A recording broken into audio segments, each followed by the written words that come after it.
ចំណងជើងរឿងផ្លូវលំអាតកំបាំងនៅស្រុកកែប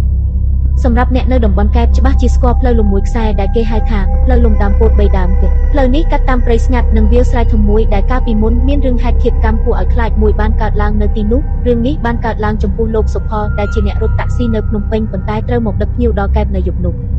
រថយន្តតាក់ស៊ីចាស់បន្តិចរបស់សុផលបើកបរលើផ្លូវកៅស៊ូស្ងាត់ជ្រោមអំពូលភ្លើងផ្លូវនៅទីនោះមានតែមួយសុផលរអ៊ូតិចអូយម៉ោង 7:11 យប់ហើយផ្លូវនេះស្ងាត់ជ្រោមមែនភ្ញៀវក៏តែមកថាឲ្យចូលយកក្នុងផ្លូវលំនេះទៀតមិនដឹងជារឿងអីទេ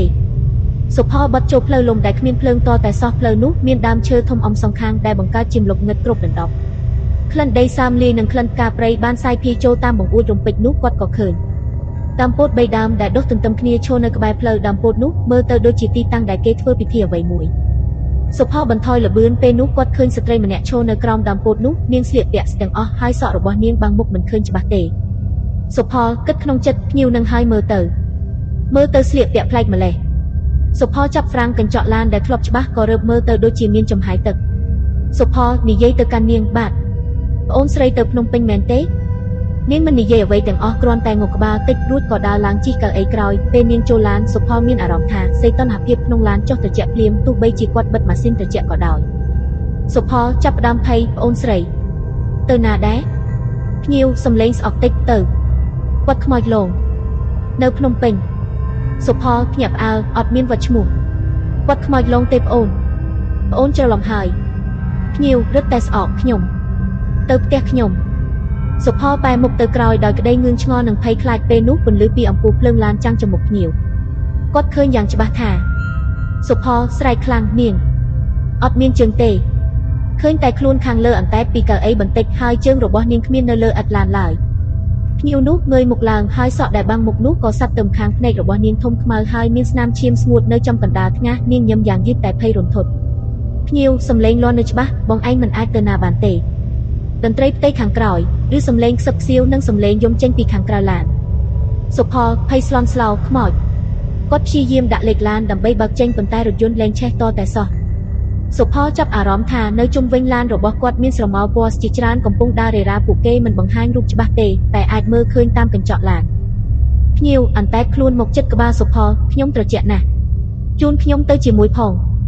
សុផលអស់ការគិតអ្វីទៀតគាត់សម្រេចចិត្តបើកទ្វារឡានរួចរត់ចេញទាំងកំរោលទាំងមិនបានយកទូរស័ព្ទឬកាបូបអ្វីឡើយគាត់រត់សម្ដៅទៅវាលស្រែស្ងាត់ជ្រោមសុផលរត់កាត់វាលស្រែងឹតពេលគាត់រត់គាត់ឬសូរសំឡេងជើងទាត់ទឹកតាមក្រោយគាត់បែរមើលទៅក្រោយហើយឃើញស្ត្រីនោះកំពុងអន្តែតតាមពីលើវាលស្រែភ្ញៀវសំឡេងលាន់នៅក្នុងខ្យល់បងឯងរត់មិនរួចទេសុផលដួលគាត់ភ័យរហូតដល់លែងមានកម្លាំងរត់ទៀតពេលនោះគាត់នឹកឃើញពាក្យចាស់ថាបើខ្លាចខ្មោចត្រូវរត់ចូលផ្ទះអ្នកស្រុកគាត់ឃើញពន្លឺភ្លើងផ្ទះតូចមួយនៅខាងមុខគាត់ខំប្រឹងរត់ទាំងដង្ហក់ទៅគោះទ្វារផ្ទះនោះសុផលគោះទ្វារផ្ទះអ្នកស្រែយ៉ាងក្រឹតក្រែងទ្វារក៏បើកចេញយឺតដោយស្ត្រីចំណាស់ម្នាក់មុខមមសុផលដង្ហក់យាយជួយខ្ញុំផងខ្មោចខ្ញុំត្រូវខ្មោចឡងយាយចំណាស់សម្លឹងមើលសុផលដោយភាពស្ងប់ស្ងាត់ឯងចូលមកសិនទៅចៅសុផលចូលទៅក្នុងផ្ទះដោយក្តីអស់សង្ឃឹមគាត់អង្គុយលើក្តាររនាបហើយព្យាយាមទប់អារម្មណ៍ភ័យខ្លាចសុផលនាងមកពីផ្លូវលំដើមពោត3ដើមនាងស្លៀកពាក់អត់មានជើងយាយចំណាស់យាយដឹងហើយចៅខ្មោចនាងនេះនឹងយាយចំណាស់ក៏ចាប់ផ្ដើមនិទានរឿងដោយសំឡេងស្ងាត់គួរឲ្យព្រឺសម្បូរ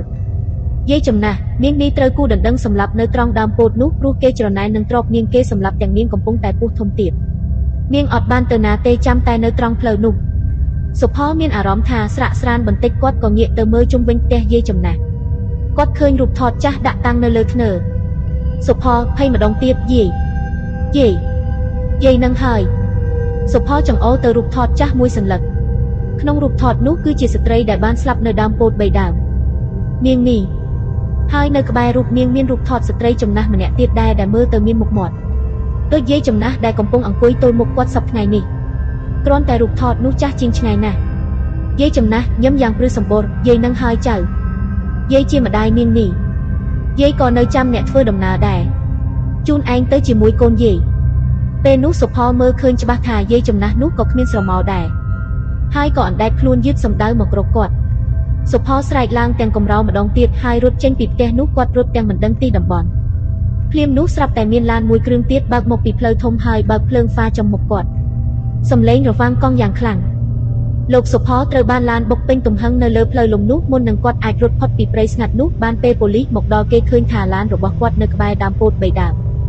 ហើយសាកសពរបស់គាត់ដេកស្លាប់នៅជិតវាលស្រែចំណែកផ្ទះអ្នកស្រែតូចនោះវាគ្រាន់តែជាគំនរឈើពុកផុយចាស់ដែលត្រូវបានគេបោះបង់ចោលតាំងពីយូរយារណាស់មកហើយមិនមាននរណារស់នៅឡើយផ្ដោតទៅលើដើមពោត3ដើមម្ដងទៀតរីសូសំឡេងក្អែកយំនៅឆ្ងាយយឺតស្រមោលស្ត្រីស្លៀកស្ពីរនាក់បានលេចឡើងនៅក្រោមដើមពោតនោះសំឡេងខ្មោចខ្សឹបមកទៀតហើយ